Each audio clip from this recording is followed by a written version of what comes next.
नमस्कार, बहुत स्वागत है आपका न्यूज 18 बिहार झारखंड में। आपके साथ मैं हूं सोनाली सिंह। बुलेटिन की शुरुआत करेंगे बड़ी खबर के साथ। बड़ी खबर रांची से, जहां फर्जी डीड केस में ईडी ने बड़ा शिकंजा कसा है। ईडी ऑफिस में एडिशनल रजिस्ट्रार से पूछताछ की जाएगी। रजिस्ट्रार त्रिदीप मिश्रा से पूछताछ होगी। अवैध कब्जे में फर्जी डीड का इस्तेमाल हुआ था। फर्जी डीड को लेकर पूछताछ की जाएगी। रांची साहित्य कार्यालय में पूछताछ होगी। बड़ी जानकारी, बड़ी खबर आपको बता रहे हैं। फर्जी डीड केस में ईडी का शिकंजा कसता जा रहा है। जांच का दायरा और भी ज्यादा बढ़ते जा रहा है। ईडी ऑफिस में एडिशनल रजिस्ट्रार से आज पूछताछ की जाएगी। रजिस्ट्रार त्रिदीप मिश्रा से पूछताछ होगी और फर्जी डीड को लेकर तमाम सवाल पूछे जाएंगे। रांची स्थित कार्यालय में पूछताछ की जाएगी। फर्जी जमीन से जुड़े मामले में ईडी की दबिश अब कोलकाता तक पहुंच गई है और कोलकाता के एक अधिकारी से आज रांची के ईडी दफ्तर में यानी क्षेत्रीय कार्यालय में पूछताछ की जाएगी। आज ईडी ने उन्हें बुलाया है और हम आपको बता दें कि जमीन से जो जुड़ा हुआ मामला था, इसमें पहले भी 6 लोगों को जो ईडी ने है वो हिरासत में लेकर न्यायिक हिरासत में भेजा था। इसके बाद आज जो है ईडी द्वारा जो कोलकाता के एडिशनल मजिस्ट्रेट ऑफ इंश्योरेंस हैं त्रिदीप मिश्रा, उन्हें यहां पर बुलाया गया है और उनसे यहां पर पूछताछ की जाएगी। इससे पहले रांची के सब रजिस्ट्रार वैभव मनी से कल पूछताछ हुई है। यहां करीबन 10 घंटे उनसे पूछताछ हुई है। अलग अलग सवाल उनसे पूछे गए हैं। फर्जी पेपर के आधार पर क्या रजिस्ट्रेशन किए जाते हैं, इस तरीके के कई सवाल आज कल उनसे पूछे गए थे। और आज जब इसकी पूछताछ कोलकाता तक पहुंची है तो अब देखना होगा कि इस पूछताछ में और कितने लोगों का नाम सामने आता है, क्योंकि इससे पहले भी जो झारखंड के आईएएस अधिकारी थे छवि रंजन, उनसे इस मामले में पूछताछ हुई, लंबी पूछताछ हुई थी और अब कोलकाता तक इसकी दबिश पहुंची है। तो अब देखना होगा कि क्या कोलकाता के और अधिक अधिकारियों का नाम इनमें आता है या क्या कुछ हो पाता है। कैमरा पर्सन प्रभाकर के साथ गौरव झा, न्यूज 18 रांची। और चलिए बड़ी खबर रांची से सामने आ रही है। फर्जी डीड केस में ईडी ने समन जारी किया है। राजेश राय, भरत लखन सिंह को समन जारी किया गया है। तीनों को 8 मई को ईडी ने पूछताछ के लिए बुलाया है। चेशायर होम केस में इनसे पूछताछ की जाएगी। व्यवसायी विष्णु अग्रवाल से भी यहां पर पूछताछ होगी। दिलीप घोष से 10 मई को पूछताछ की जाएगी। बड़ी खबर, बड़ी जानकारी आपको रांची से बता रहे हैं। फर्जी डीड केस में ईडी ने राजेश राय, भरत और लखन सिंह को समन भेजा है। तीनों को 8 मई को पूछताछ के लिए बुलाया गया है। इसके साथ ही ईडी ने चेशायर होम केस में पूछताछ करने के लिए व्यवसायी विष्णु अग्रवाल से को भी बुलाया है।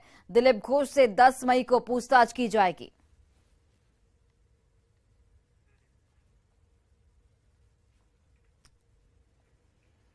वहीं कल फर्जी डीड से जमीन की रजिस्ट्री केस में ईडी ने रांची के सब रजिस्ट्रार वैभव मणि त्रिपाठी से करीब 10 घंटे तक लंबी पूछताछ की थी। इस दौरान उनसे जमीन घोटाले को लेकर कई तीखे सवाल किए गए। पूछताछ में ईडी ने सब रजिस्ट्रार से ये जानने की कोशिश की कि फर्जी दस्तावेज के जरिए जमीन की रजिस्ट्री कैसे हो रही थी। जमीन रजिस्ट्री के समय दस्तावेज की जांच पड़ताल की जा रही थी या फिर नहीं।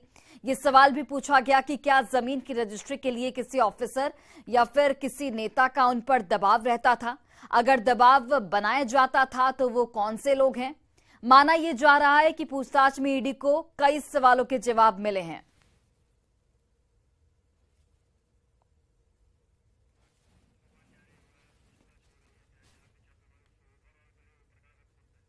और चलिए हमारे सहयोगी ओम प्रकाश इस वक्त जुड़ गए हैं। ओम प्रकाश, कल रजिस्ट्रार से पूछताछ हुई, करीब 10 घंटे तक लंबी पूछताछ चली और आज जांच का दायरा बंगाल यानी कि कोलकाता तक पहुंच गया है। वहां के भी रजिस्ट्रार से आज पूछताछ होगी। जैसे जैसे जांच का दायरा बढ़ेगा और कितने लोग, कितने अधिकारी पर रडार ईडी की कर सकती है। जी बिल्कुल, देखिए कल जो सब रजिस्ट्रार हैं उनसे भी पूछताछ की गई। करीब 10 घंटे तक ये पूछताछ हुई। उसमें कई अहम बातें जो हैं वो ईडी के समक्ष आई कि आखिर किस तरह से उन्होंने क्यों नहीं, वो जो सेना की जमीन का मामला आया था तो उन्होंने इस पर आपत्ति क्यों नहीं जताई या फिर उसकी प्रॉपर जांच क्यों नहीं की। उसके बावजूद अगर देखा जाए तो पूरे मामले में ट्रांसफर कर दिया गया जमीन को दूसरे के हवाले से, क्योंकि जो मूल जमीन थी उसके अस्तित्व के साथ तो छेड़छाड़ की गई थी। वहीं अब इस मामले में आज जो है वो क्योंकि पूरे मामले में कोलकाता कनेक्शन सामने आया था, कोलकाता से ही फर्जी डीड बनाई गई थी, जिसे लेकर आज जो है वो त्रिदीप मिश्रा से पूछताछ की जानी है जो कोलकाता में है। और आज वो रांची के ईडी दफ्तर पहुंचेंगे, जहां उनसे लंबी पूछताछ की जा सकती है और कई अहम जानकारियां वहां से भी निकल सकती हैं कि आखिर किस तरह से ये फर्जी डीड का जो कनेक्शन था वो कोलकाता और रांची का चल रहा था, किस तरह से चल रहा था, इसका खुलासा हो सकता है। वहीं इस पूरे मामले में अगर बात की जाए तो 4 तारीख को जो छवि रंजन जो रांची के पूर्व डीसी हैं उनसे भी पूछताछ की जानी है, दोबारा उनसे पूछताछ की जानी है, तो लगातार अधिकारी भी उनके निशाने पर हैं। वहीं इस मामले में कल की अगर बात करें तो कल ईडी के द्वारा नया सम्मन भी जारी किया गया है, 4 लोगों को सम्मन जारी किया गया है। आपको बता दें कि 8 मई को जो पूछताछ होनी है उसमें 3 लोग शामिल रहेंगे और एक पहले से ही विष्णु अग्रवाल जो व्यवसायी हैं उनसे पूछताछ की जानी है। आपको बता दें कि इन 3 लोगों में भरत प्रसाद हैं जो कि चेशायर होम वाली जमीन से जुड़े हुए मामले में है। वहीं इस 3 लोगों में राजेश राय भी हैं जिनके पर दादा के नाम पर ये जमीन का पूरा हिसाब किताब था, उनके नाम पर ये जमीन ट्रांसफर की गई थी। बता दें कि 1933 में, जबकि भोजपुर स्टेट जो है अस्तित्व में भी नहीं आया था, उस वक्त रांची के जो रजिस्ट्री ऑफिस है वहां पर रिकॉर्ड रूम में भोजपुर स्टेट को दर्शाया गया था। आखिर जब वो स्टेट बना ही नहीं था तो उस वक्त जिला ही नहीं बना था तो उस वक्त भोजपुर का नाम कहां से आया। तो इन तमाम चीजों को लेकर संदेह पैदा हुआ था और उस मामले में जांच की गई थी, तो 7 लोग गिरफ्तार हुए थे। उसी मामले को लेकर अब भरत प्रसाद और राजेश राय से भी पूछताछ होनी है। तो वहीं इसके साथ ही जो एक लखन सिंह है जो कि जमीन व्यवसायी है, भूमाफिया भी कहा जा सकता है, क्योंकि कई जमीन जो रांची की जमीन है उस पर उसने अवैध रूप से कागजात बनाकर कब्जा किया हुआ है और उसका सेल परचेज के काम किया हुआ है, तो उससे भी पूछताछ की जानी है। वहीं सेना के जमीन से जुड़े मामले में अगर बात की जाए तो 10 मई को फिर एक बार पूछताछ की जो दबिश है वो दिलीप घोष जो कि टी स्टेट के निदेशक हैं, उनसे भी, जगत बंधु टी स्टेट के निदेशक हैं, उनसे भी पूछताछ की जानी है। तो पूरे मामले में ईडी का जांच का दायरा लगातार बढ़ रहा है और कहीं ना कहीं रोज कुछ न कुछ नयापन भी आ रहा है और कई अहम खुलासे भी हो रहे हैं। तो अभी तक 10 तारीख तमाम जानकारियों के लिए बहुत बहुत धन्यवाद। और बोकारो से बड़ी खबर सामने आ रही है। बोकारो में एनआईए ने छापेमारी की है। बच्चा सिंह के आवास पर छापेमारी की गई है। मजदूर संगठन समिति के महासचिव हैं बच्चा सिंह। कागजात और मोबाइल एनआईए की टीम की ओर से खंगाला जा रहा है। बोकारो थर्मल और बीटीपीएस में छापेमारी इस वक्त जारी है। 2017 में मजदूर संगठन पर प्रतिबंध लगा था। हाईकोर्ट के आदेश पर 2022 में यह प्रतिबंध हट गया था। तो मजदूर संगठन के महासचिव के यहां पर छापेमारी की जा रही है। एनआईए ने दबिश दी है। बच्चा सिंह के आवास पर इस वक्त छापेमारी की कार्रवाई हो रही है। मजदूर संगठन समिति के महासचिव हैं बच्चा सिंह। कागजात और मोबाइल को एनआईए की टीम की ओर से खंगाला जा रहा है। बोकारो थर्मल और बीटीपीएस में भी इस वक्त छापेमारी की कार्रवाई हो रही है। बता दें आपको कि 2017 में मजदूर संगठन पर प्रतिबंध लगाया गया था, लेकिन हाईकोर्ट के आदेश के बाद 2022 में इस प्रतिबंध को हटा लिया गया था। तो एनआईए की टीम की ओर से लगातार छापेमारी की कार्रवाई जारी है। बच्चा सिंह के आवास पर इस वक्त एनआईए के अधिकारी मौजूद हैं और कागजातों को, मोबाइल को खंगाला जा रहा है ताकि जानकारी इकट्ठा हो पाए पूरे मामले को लेकर। बोकारो थर्मल और बीटीपीएस में भी छापेमारी जारी है। तस्वीरें आपको लगातार दिखा रहे हैं।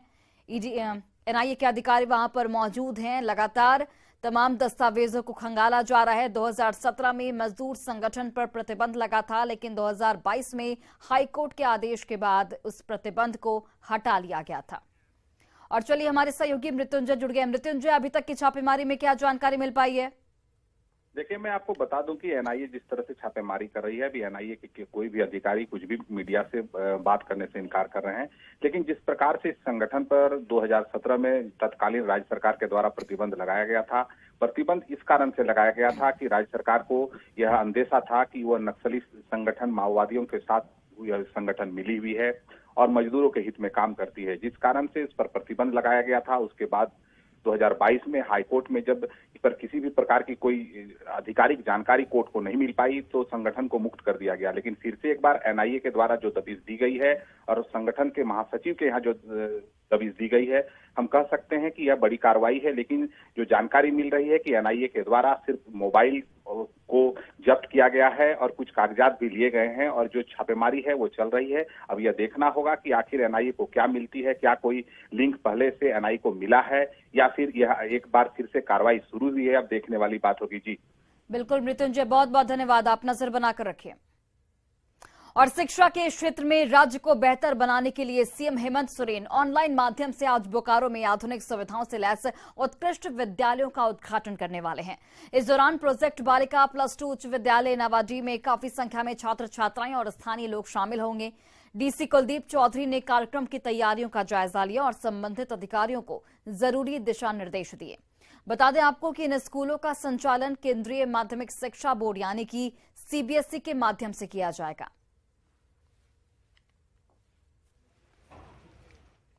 और रांची विश्वविद्यालय का 36वां दीक्षांत समारोह आज आयोजित किया गया है। इसमें बतौर मुख्य अतिथि राज्यपाल सीपी राधाकृष्णन शामिल होंगे।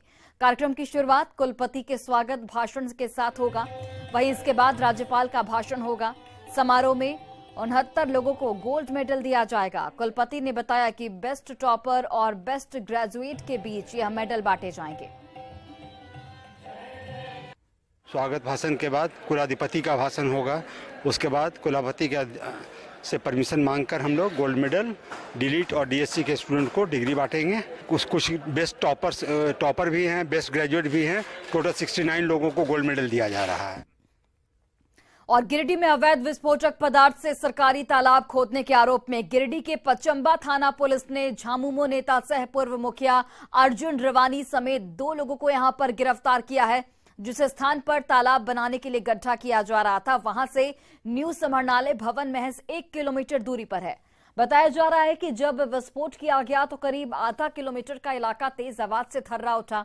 विस्फोट के दौरान ग्रामीणों को लगा कि तेज आवाज के साथ भूकंप आ गया। भयभीत होकर सभी ग्रामीण घर से बाहर निकल गए और किए जा रहे विस्फोट को लेकर विरोध करने लगे। इस दौरान कुछ ग्रामीणों के साथ अर्जुन रवानी और इसके साथियों की ओर से मारपीट भी की गई, जिसमें कई ग्रामीण जख्मी भी हुए।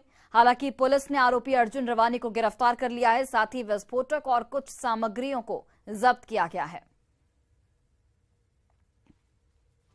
उनके साथ झगड़ा हो रहा था तो उसमें से कुछ लोगों को हिरासत में लिया गया और इसके बाद फिर तालाब का मुआयना किया गया तो तालाब में पता चला कि वहाँ पर विस्फोट कराया गया है और पत्थर तोड़ने की कोशिश की गई, विस्फोट कराया गया। चूँकि अवैध एक्सप्लोसिव का इस्तेमाल करना गलत है, उक्त आरोप में अर्जुन रवानी पिता प्रभु रवानी जो पहले पूर्व मुखिया थे अलहबाड़ी के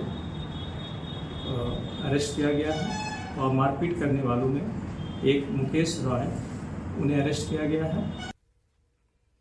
और गिरिडीह के तीसरी थाना क्षेत्र के 2 अलग अलग जगहों पर छापेमारी कर उत्पाद विभाग ने भारी मात्रा में अवैध महुआ शराब को नष्ट किया है। इस दौरान लगभग 7,000 किलो जावा महुआ को नष्ट किया गया। वहीं 150 से अधिक लीटर महुआ शराब को बरामद किया गया है।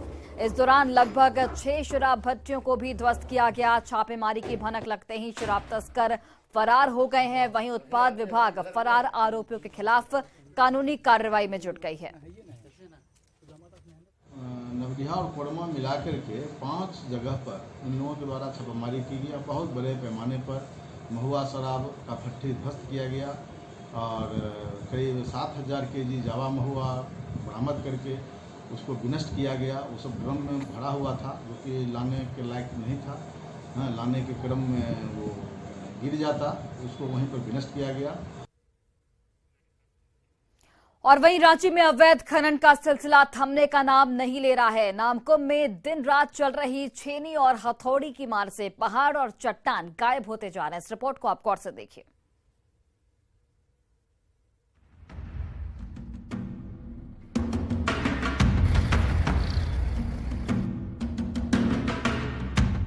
ये नजारा है नामकुम के लाली पंचायत का। कभी ये इलाका ऊंची ऊंची चट्टानों के लिए प्रसिद्ध था। सैकड़ों साल पुरानी पहाड़ियों और चट्टानों के दीदार के लिए कभी यहाँ दूर दराज से ग्रामीणों का तांता लगा रहता था, पर पत्थर माफिया के लालच और विभागीय अफसरों की मिली भगत ने उन पहाड़ियों और चट्टानों का आज नामो निशान मिटा कर रख दिया है।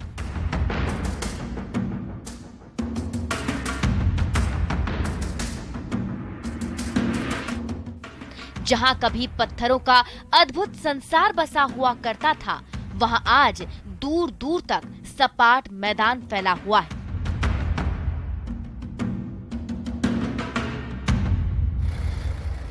जहां से दिन रात ट्रैक्टर के ट्रैक्टर पत्थर की तस्करी का खेल बेरोक टोक चल रहा है।